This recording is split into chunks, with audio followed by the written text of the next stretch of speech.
For progress monitoring, I developed a chart that looks a lot like the chart I used last year, but has a few perks now that I added. And it's also a Google Doc now, so it's a lot more accessible and easy to share. Um, but it's broken down like this. Basically, we're giving a pretest before each unit and a post-test. And within the pretest, it's going to be broken down into sets of questions that deal with geography, civics, history, and economics. Those are the four domains of social studies. So let's say student A out of 10 geography questions gets three of them right in the pretest.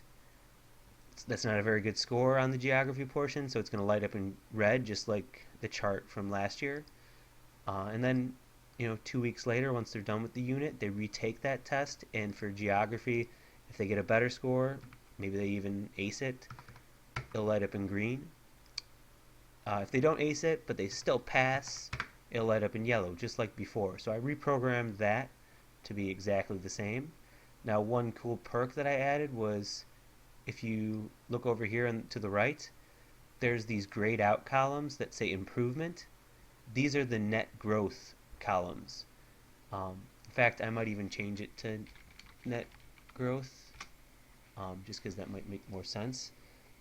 But improvement, net growth, same thing, and uh, here it shows what the net growth is. If it's a positive growth, it'll be green. So this is a positive growth in geography of 40 percentile. If it's a negative growth, it would show up in red. So here's a negative 50 percentile growth. The student, I guess, digressed a bunch. Or if there's no growth at all, it's just going to be yellow and say 0.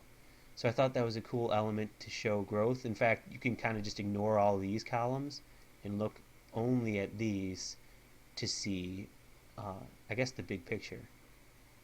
So that was kind of the big feature I thought was the coolest. Also, today during our social studies vertical articulation meetings, Andy, Bill, and I spent a lot of the time updating each one of these domains to say specifically what we were testing for in that unit.